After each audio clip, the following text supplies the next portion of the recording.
Hello, good afternoon and welcome to Newsbeat. My name is Kenneth. Jesse, here are stories making headlines this afternoon. Consequence of ASANTE North expressed worry over lack of representation in Ghana's parliament after Supreme Court barred their member of parliament from performing parliamentary duties 2 months ago. Ghana's oldest surviving political party, Convention People's Party, launches campaign dubbed Operation Takeover, aimed at mobilizing the rank and file of the party ahead of the 2024 general elections. And later on the international front, China vows to battle it out to stop Taiwanese independence, stoking already soaring tensions with the United States of America over the island. Details are coming up shortly. Stay with us.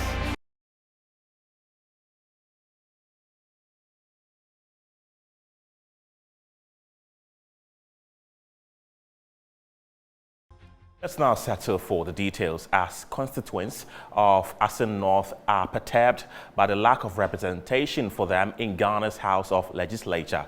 The constituents say the development has slowed down progress in the constituency, even as they feel being denied from making input in decision-making. This comes after the Supreme Court restrained James Gyakye Jr. from performing his duties pending legal issues surrounding his citizenship. Metro News' Akwesiado has more in the following report. His candidature received massive support from both NPP and NDC, since, according to the constituents, the only thing they were interested in was finding a focus-driven person to lead the constituency. Perhaps the ASANTE North constituents have much confidence in the Kwesons. The late James Gyakye Sr., father of the embattled MP, according to history, performed creditably well as DCE for the area and still has a beaming track record when it comes to visible developments. However, nearly 2 months ago, Mr. James Gyakye Jr. was restrained from performing his duties as a legislator by the Supreme Court, pending legal issues surrounding his true allegiance to the country, as it is being argued that he had not successfully renounced his Canadian citizenship as at the time he filed at the Electoral Commission to contest for the ASANTE North seat. Constituents say they were really struck hard by the decision of the Apex Court and their hopes in getting development completely jeopardized. They say several interventions that were being championed by the MP have suddenly grounded to a halt. They are even more disturbed that their voices cannot be echoed in matters concerning the country. Papa yenya agidie de tani munti edipa bi fa papa no ho adwene se wo mo ba de wo ha beto papa no so e de asem beto no so e ma be ye papa no wontimi mmoa asenman ba asenman no ehwe abato ye to ye no agidie yenya ye hwema ye to aba no ma papa no ne enim se papa be papa no ba ye so no ye hwe ne ye ne no ma na no kasa na na ehu se asenman ke betumpon nanso ye hwe ne dia de yesie mu say oh ena o vria papa no so ye woni ha ya kwan ya tutu so de wo me say ehu say omo baye but ye nyanye evutru ekun ye papa nti esra ban so ntwe ne me hwe ya pa me empina ye me ofa obegina obetimi aye bibi aboa asenman enso omo say omo mpeno. As people suffering by the invocation of Article 94 Clause 2A, which states that a person shall not be qualified to be a member of parliament if he, A, owes allegiance to a country other than Ghana. Constituents of ASANTE North believes that provision is archaic and needs to be repealed. They cannot fathom why a man born to 2 Ghanaians and with a flaming passion and desire to develop his hometown is now restrained simply because he ever passionately became a Canadian. Said you we mean to me, where the mobo me to me. Enkurasi bebre papa ni ye adwuma ho, de ohia pipe oboano, de ohia iron sheet oboano, de ohia cement. Enti nyoma bebre nti papa ne de ni wogide wo ne mu se obeboae. As of now, as we speak, we don't have a representation in parliament. Then we are lacking something big. We are lacking something big.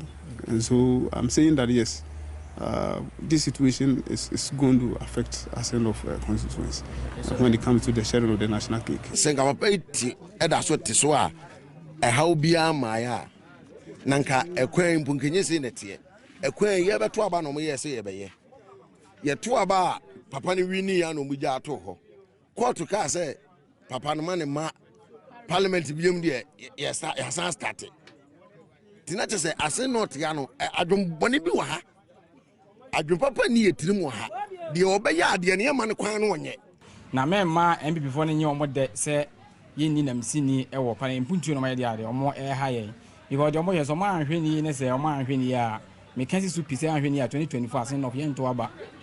Should the Supreme Court enforce the July 21, 2021 annulment of the ASANTE parliamentary results ruling, the constituency shall have by-elections conducted for them, following which they are able to have a representation in Parliament.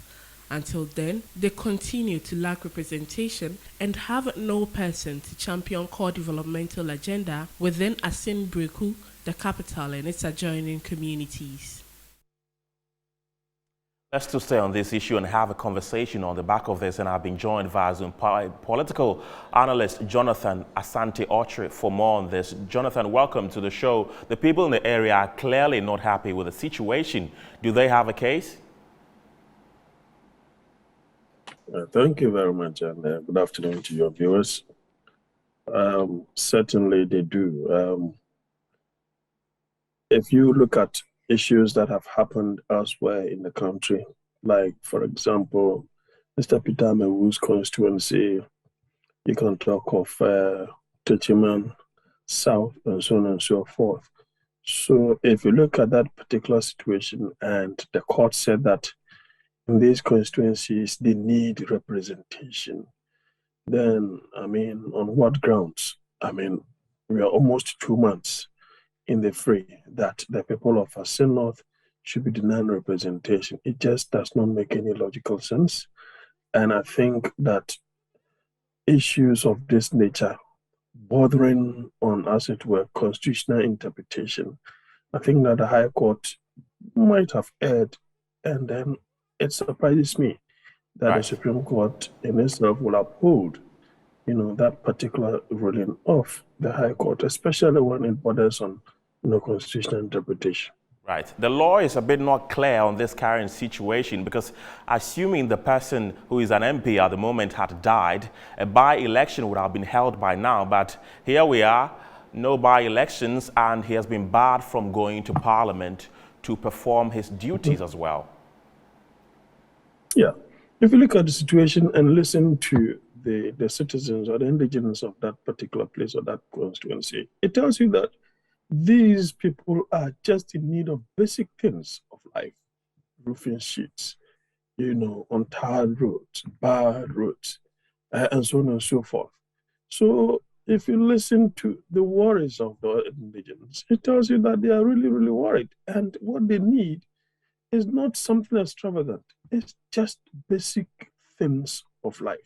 So if we use the court, as it were, you know, to deny the representation of the people, I think that we are just being unfair to the masses.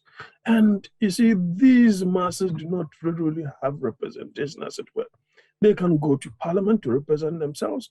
They will have to give their mandate to someone. But you see, it is so surprising that somebody who has lived, you know, who will just deny 32 years of his citizenship with Canada and decide to come back home, what sacrifice could be more than this? So it's sometimes illogical, and it just does not make sense to some of us that will be using court gymnastics, as it were, to deny the people of ASANTE. I think we need to come again. And if nothing at all, we need to expedite, because that is what the Supreme Court said. So how come we are still using this same court gymnastics, as it were, to frustrate the people of ASANTE and to frustrate the MP himself? There is something wrong with this country. It's been over 2 months now since his seat was declared almost vacant and he was prevented from his duties as an MP. In your own knowledge and estimation, what do you think should be done in this situation?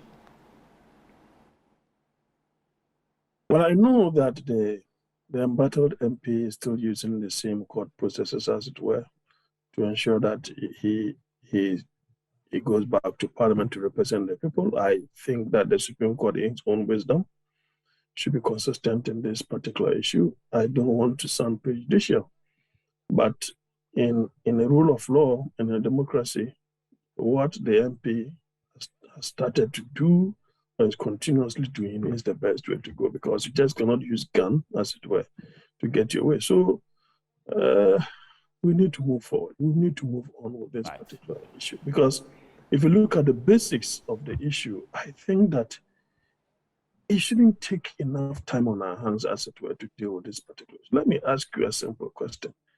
Imagine he had not won the elections. This have become an issue. No. Two, if he had not won, do you think that the processes that he had initiated, which by the time of the elections he had virtually renounced his citizenship, do you think that Canada would have said that, look, because you did not win the elections, we are saying that you don't need to renounce your citizenship? I don't think that kind of insincerity would have happened. So we need to look at the double jeopardy of this particular thing. And it's not as if the person didn't know. He knew it beforehand and he started the process. So I think that the law must be a progressive thing. If it is not, then I think that it does not really help our democracy. Right. Mr. Jonathan Autry, thank you very much for speaking to us this afternoon. He's a political analyst. Away from that, teachers and students of the Ambaria Senior High School have expressed worry over how their school has been taken over by people who smoke illicit drugs. According to them, the miscreants sometimes defecate, urinate, and leave embers of the weed and cigarette on compounds after enjoying themselves, threatening the security of the students.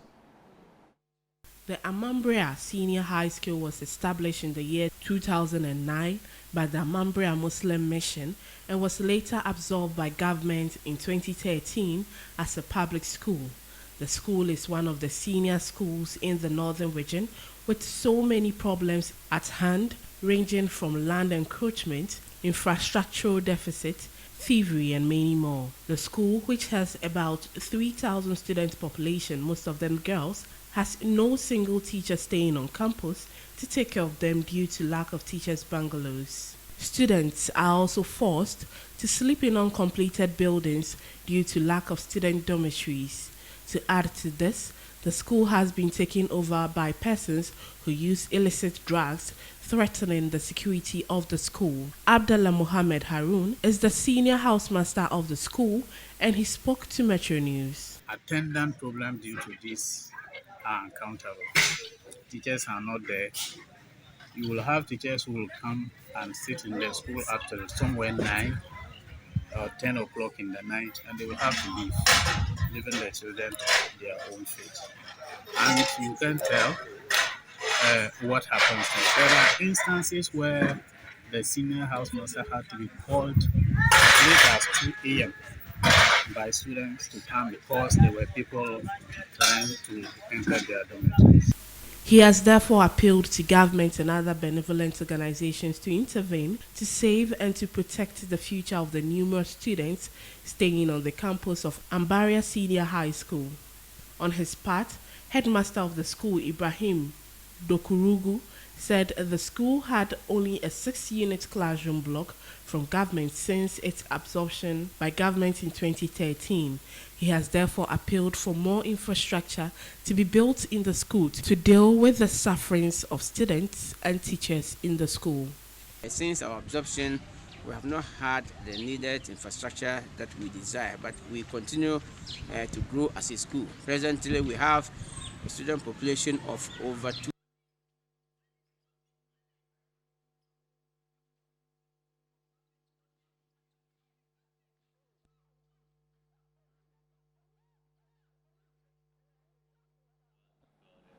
We'll stay a bit more on education because the lack of ICT infrastructure for Asin Nwaso MA Junior High School in the central region is making it difficult for pupils to perform in their final examination.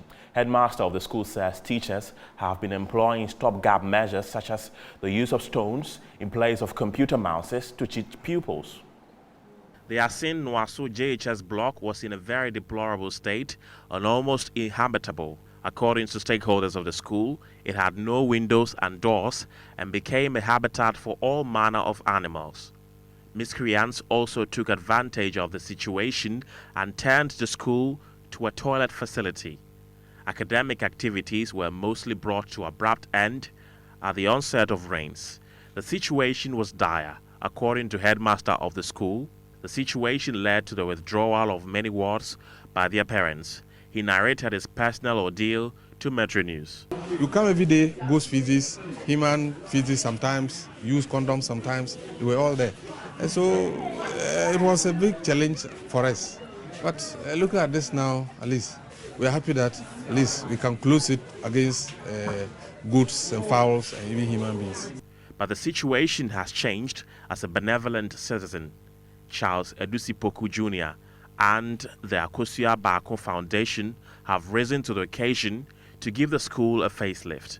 The dusty floors of the classrooms have been cemented with windows and doors fixed on the building.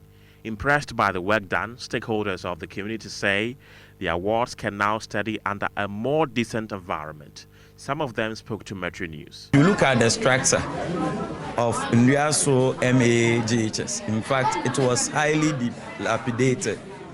It was in a deplorable state. But if you look at what has been done today, in fact, it is very well admonished and very nice to see what has been done. In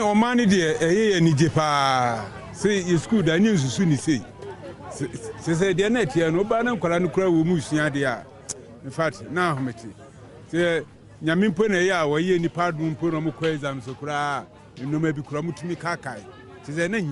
Charles Poku, director of the Akosua Bako Foundation, also spoke to Metro News saying he was touched by the plight of the pupils of the school during a visit and decided to render the support. We went there for inspections and we quickly must come up with an intervention.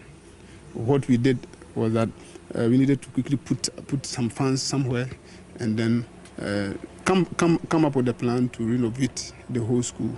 And as you saw today, and per the videos and the pictures there, you will see the state of the school now. It is where people must study. But behind the smiles is even a more bigger challenge. Pupils have never witnessed a computer or any of its peripheral devices. Headmaster of the school says teachers mostly use improvised means, such as drawings, to teach the ICT subject. Other times, stones are used in place of mouse to teach dragging and clicking. He said performance of pupils in ICT has been at an all-time low and thus appealed to relevant stakeholders to come to the aid of the community. As a trained teacher, they say we should always try to innovate, improvise. So we improvise all the time. We will say some time ago, some teachers were using stones to demonstrate mouse. This is what we do here. A lot of time you draw it on the board. I can imagine using a chalk to draw maybe a computer interface or something on the board for the children to do. If your drawing is no good, it won't be clear. But why should you even draw when you could get a physical and say, this is a keyboard? PTA chairman of the school, Efia Boatema, added her voice and called on benevolent entities to assist the school with an ICT center. Minya computer lab. Bipenkola menya computer ma wom. No mo di esua de. Fine, we menya computer lab wa. Na by me hotel menya table bi ne nkonwa bi e wa ha dan de. Na ko pa dom. Ye benya bi ye wo bi wa ha mo a wo siesia mayen. Mankola na ye esua mu computer. Newsbeat returns after this break.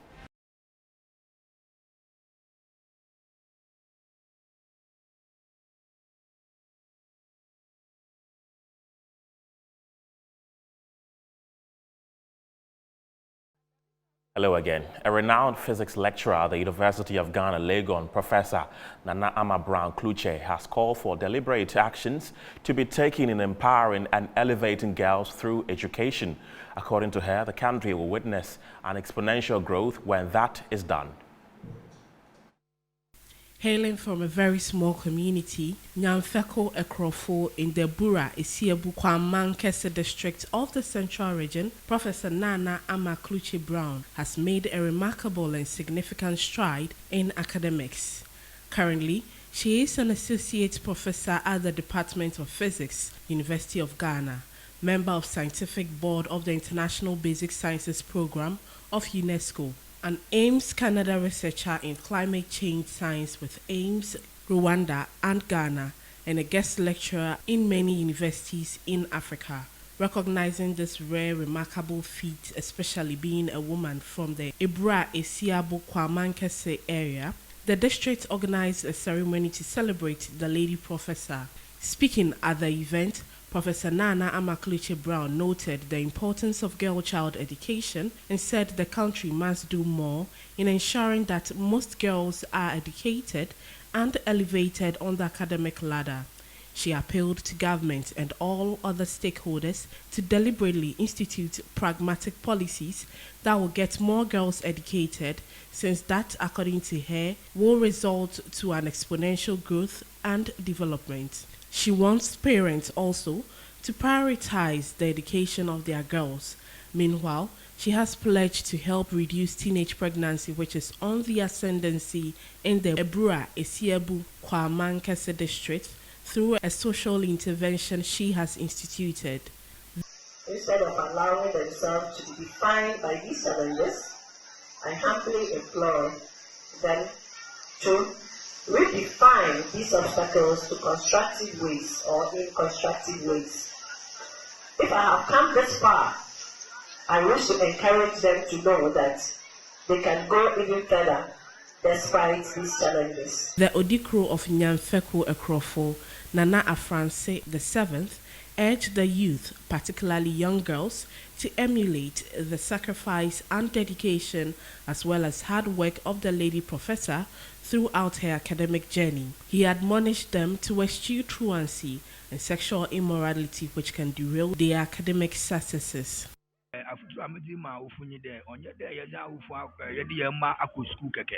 Na ye jawo school all the ye sure the school na work on what books empty them work on class and once a while young PTA and you're but in a form now you ever can the uncle school trial keke yeah dama whatever is going on in. Shift our focus away from education and talk about poultry farming, because poultry farmers within the Bono region have not been left out of the recent downward trend of the local poultry sector. One such farmer Metro TV visited at AHENKRO is Daikusi, who poured out some frustrations as hundreds of farms are at the verge of collapse due to their inability to purchase feed inputs such as maize. They are calling for pragmatic steps by the Ministry of Food and Agriculture in order to stop the total collapse of their businesses.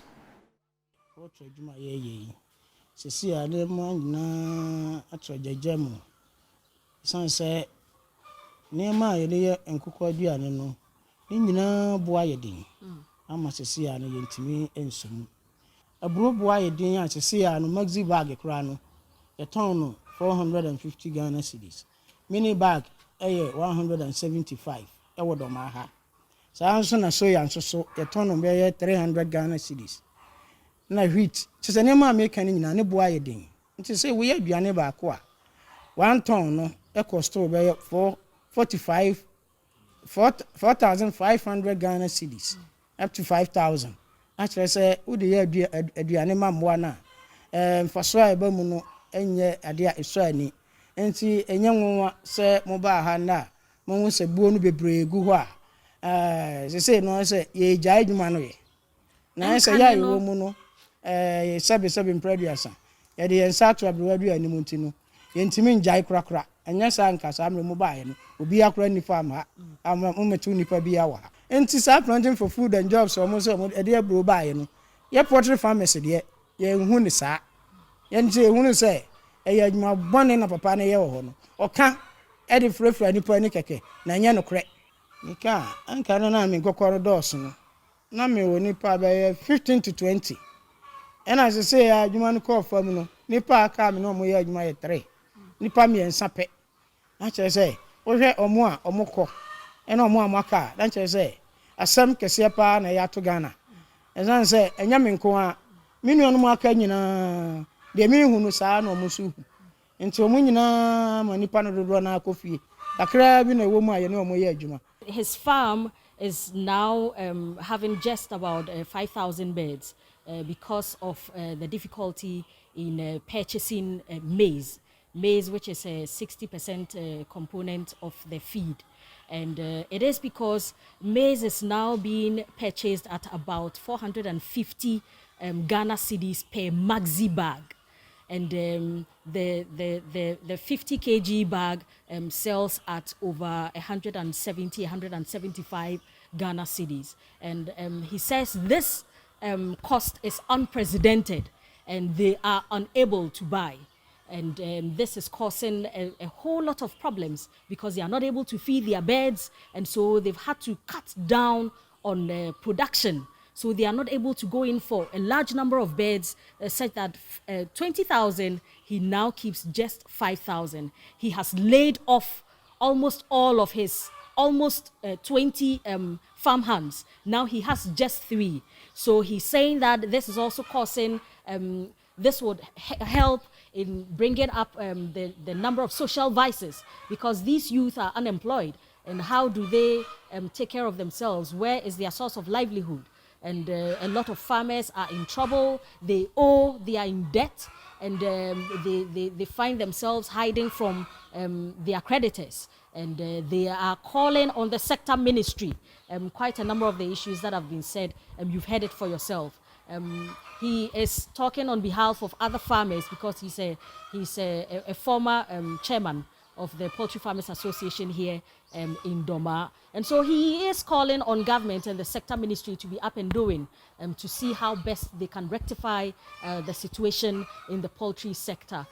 Because other math that we have put together confirms that there can be employment of about 1 million jobs in the local poultry sector. The Convention People's Party, CPP, is 73 years today. The party, as part of the celebration, is launching a campaign dubbed Operation Takeover to mobilize supporters at the Accra Arena Station at 3 p.m. today. Joining me via Zoom is the chairperson and leader of the party, Nana Akosua Sapon Kumankuma, to tell us more about this. Madam, good afternoon. Welcome to Newsbeat. 73 years as a political party. What are you most proud of? I'm proud of the fact that at least as we sit here as Ghanaians, we have the liberty to walk to the booth with our thumb to decide who rules this country. I'm proud of the fact that as Ghanaians, we have the destiny of our hands, our own destiny in our hands. That's all I'm proud of. Beyond that, that is why there's the call today. We are asking the youth of this country that just the same way they came with their energy behind Osadifo Kwame Nkrumah for us to be a sovereign state today so that we can manage ourselves. We are asking them today that as we see a lot of mismanagement around us, that they should take up the mantle. They should come with the same energy. They should come from the same place that we stood 73 years ago at the arena, same day, same time. Osadifo Kwame Nkrumah stood in front of 60,000 young men and women across the country. Right. And with their energy, we're able to ask the invaders, and the invaders left us. We are asking that the same youth today, anywhere they are, right, everywhere in this country, any corner, technology has made it possible. They don't have to come to the arena sport as they did at that time. Okay. All they need is to take their phone and dial *92*277#. Right. *92277#. And that is the beginning of taking over power. That is the beginning. It's 920*277#. That is the beginning of taking over, back the power, and being able to take the vision of Osadifo Kwame Nkrumah, the vision that actually was supposed to make us capable and give us and be able to manage ourselves and not the mismanaged part. We've opted for the mismanaged part. We need to go back to the management part where we would manage ourselves properly. So today is a special day for us. Right. Though we don't have to show as CPP, we have a lot to show as a country. We have a lot to show as achievement, right, what we did. And that's why we are asking the youth, including yourself and anyone, right, hearing my voice, to take over this country again. Madam, CPP has more or less become a sleeping giant. You have not come close to the presidency since Kwame Nkrumah was ousted in 1966. What is the prospect of the party going into the 2024 general elections? The truth of the matter is that's what most people think. No, CPP came back as PNP. When we got the chance, we won overwhelmingly. The truth is that we joined with PNC to form NDC, and all our structures stayed with NDC when our leader, Akai, left the scene. So we are saying that we need to build the structures. This call is to build the structures to make sure that the polling station area, the electoral area is built, because the youth of the country, they know what is right for them and they are frustrated.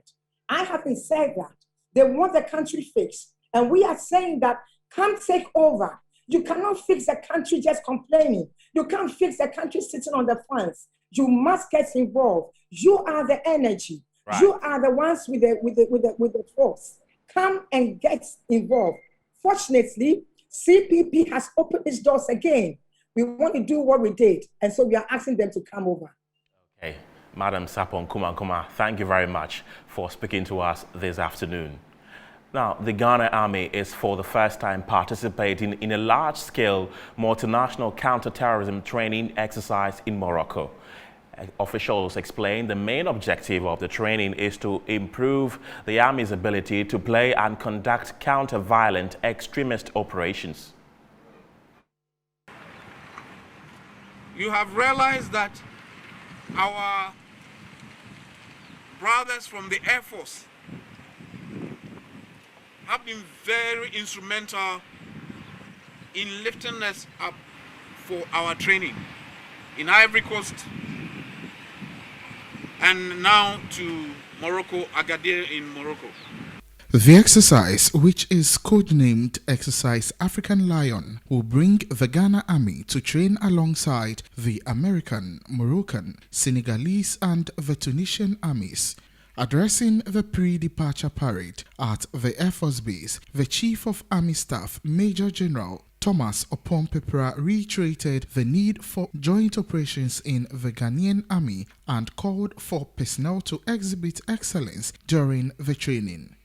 Joint operations is imperative, and therefore I use this platform, this opportunity to thank the Chief of Air Staff and all the officers and soldiers of the Air Force for the assistance they've been giving to the land forces. As he said, when you get to Morocco, you are ambassadors of this country. So comport yourself very well, stay focused on what you're supposed to be doing, and ensure that you excel, as you did in UK and in Ivory Coast. Just as the personnel prepared to be airlifted, other officers were also taking their promotional exams.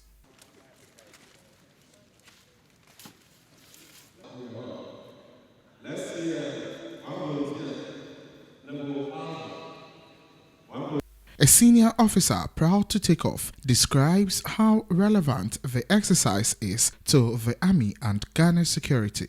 Going out there to meet other special forces helps us to get an idea how other people go about their duties. So we go there to learn as well as also showcase what we also have.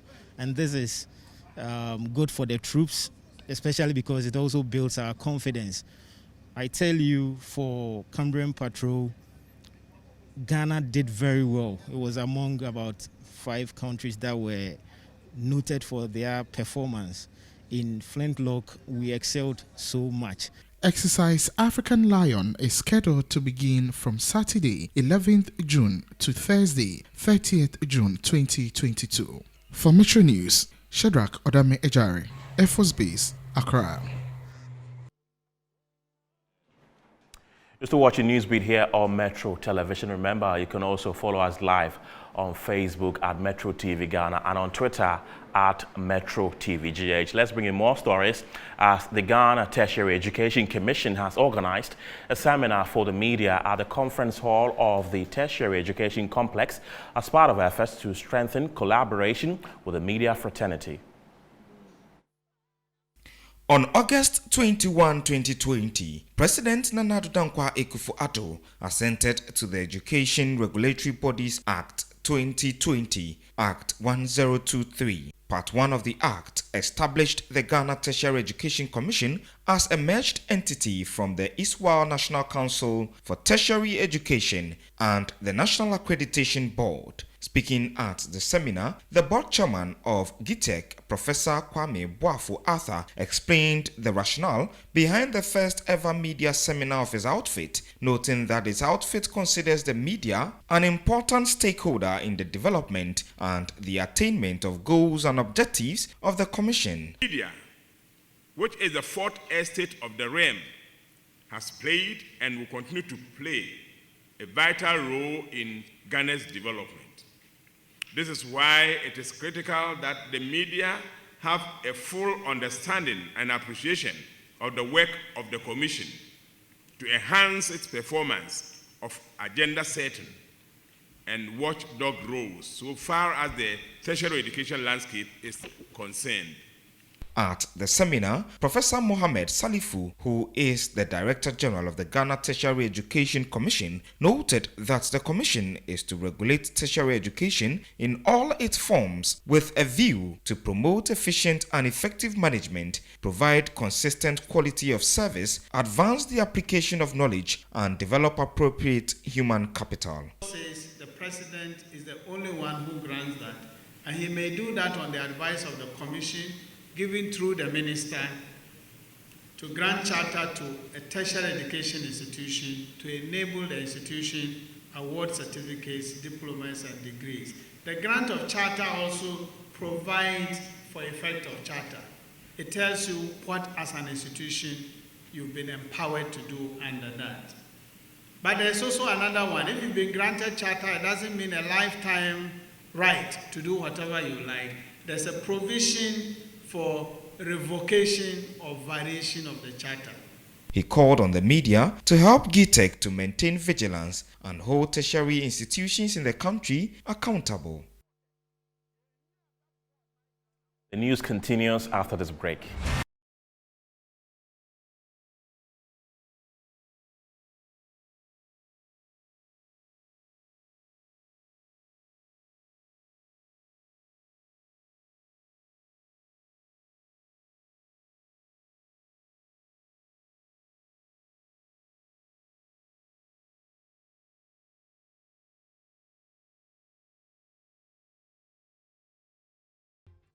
Hello again. Business news is next.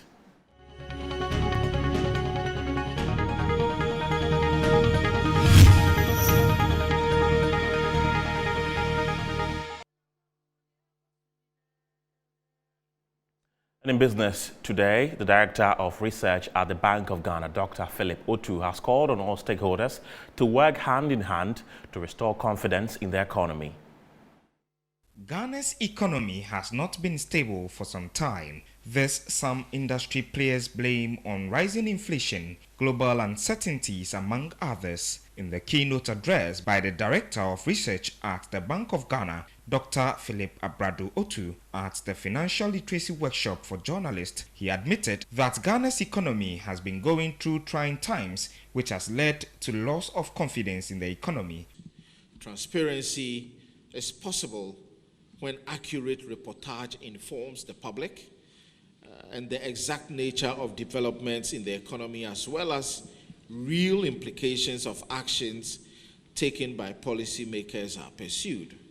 Therefore, the bank's engagement with key stakeholders, such as you today, is necessary to foster the creation of an informed public whose accurate grasp of economic and financial issues are crucial to guaranteeing the smooth functioning of the economy. He then mentioned some solutions that will contribute to mitigate the issues and restore confidence. And institutions are working to deliver their best, then together with sound pursuit of monetary policy actions, these should help re-anchor inflation expectations, regain macroeconomic stability, and restore investor confidence in the economy. As an inflation-targeting central bank, the bank views transparency as key in promoting credibility of the bank's policies. He has therefore urged institutions such as government, private sector, the media, among others, to contribute to restoring confidence. The May 2022 Monetary Policy Report by the Bank of Ghana has revealed that domestic interest payments accounted for 82.7% of the total interest payments in the first quarter of 2022. The report said external interest payments constituted the remaining 17.3%. It further disclosed that total interest payments amounted to 10.6 billion Ghana cedis over the review period, higher than the envisioned target of 10 billion Ghana cedis. The report explained that total interest payments constituted 63.8% of domestic revenue, down from 64.6% recorded in the corresponding period of 2021. The government's total expenditures and arrears clearance for the first 3 months of 2022 amounted to 27 billion Ghana cedis, about 5.49% of gross domestic product. The figure was below the target of 30.5 billion Ghana cedis, which is 6.1% of GDP. The outturn represented year-on-year growth of 16.1%. Compensation of employees, including wages and salaries, pensions, and other wage-related expenditure, was estimated at 7.6 billion Ghana cedis. The figure represented 15.7%, which is lower than the target of 8.9 billion Ghana cedis. Use of goods and services for the period under review amounted to 163.5 million Ghana cedis. Grants to other government units made up of National Health Fund, Education Trust Fund, which is GET Fund, Road Fund, Energy Fund, District Assembly's Common Fund, retention of IGFs, transfer to GMPC, and other earmarked funds amounted to 4.5 billion Ghana cedis, lower than the target of 5.6 billion Ghana cedis. This represented a shortfall of 20.3% from the target, but recorded a year-on-year growth of 34.8%. That's it for business. Sports news is next.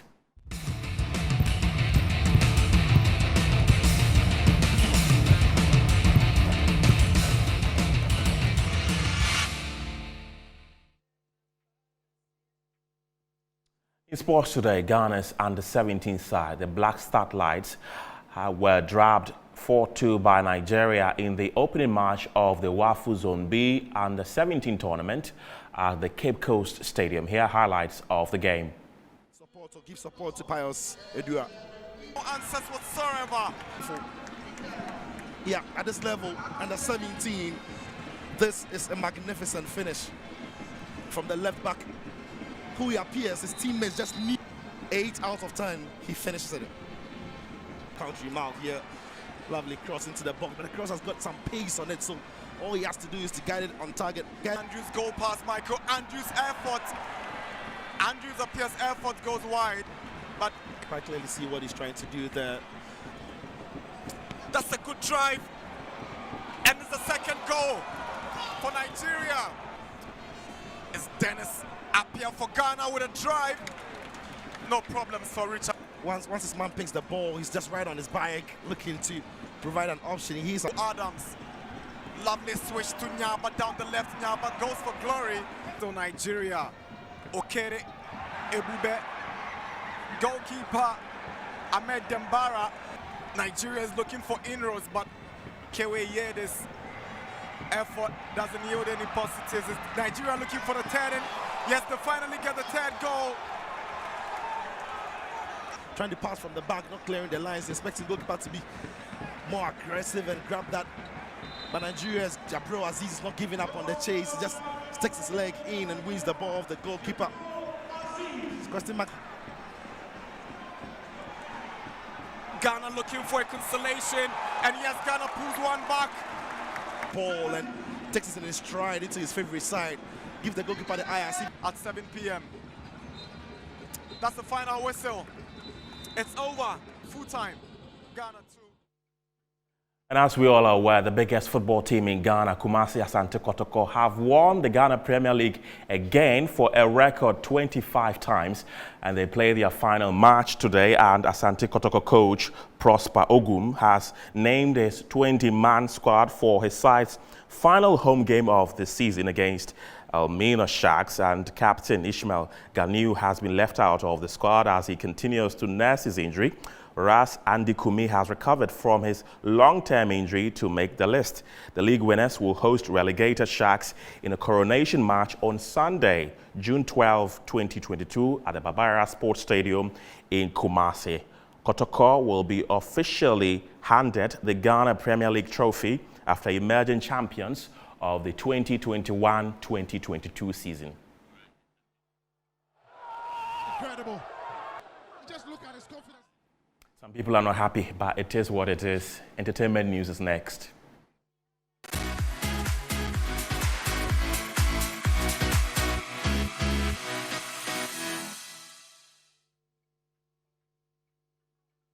In the early hours of June 10, musician Mr. Easy released the video to his new song, Legalize. In this video is himself and his fiancée, Temi Otedola, giving us a feel of their enamored relationship. The couple has, since the beautiful marriage proposal caused a stir on social media with their wedding plans and expectations. Some fans are even saying the lyrics and the video of the song gives it away as a wedding song. National news is next.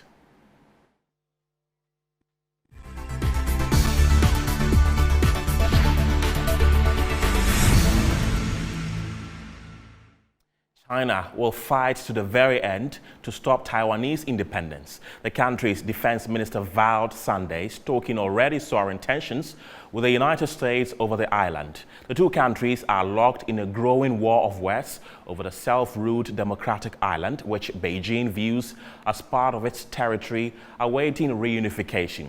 Frequent Chinese aerial incursions near Taiwan have raised the diplomatic temperature, and on Saturday, U.S. Defense Secretary Lloyd Austin accused Beijing of destabilizing military activity. Tensions over Taiwan have escalated, in particular due to the increasing Chinese military aircraft incursions into the island's air defense identification zone.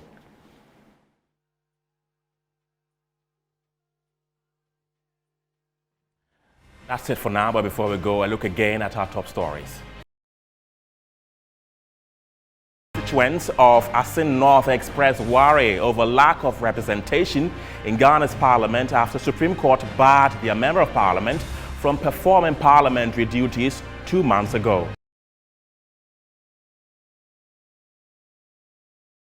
Ghana's oldest surviving political party, Convention People's Party, launches campaign dubbed Operation Takeover, aimed at mobilizing the rank and file of the party ahead of election 2024. And we took you to China, where the country has vowed to battle it out to stop Taiwanese independence, stoking already soaring tensions with the United States over the island.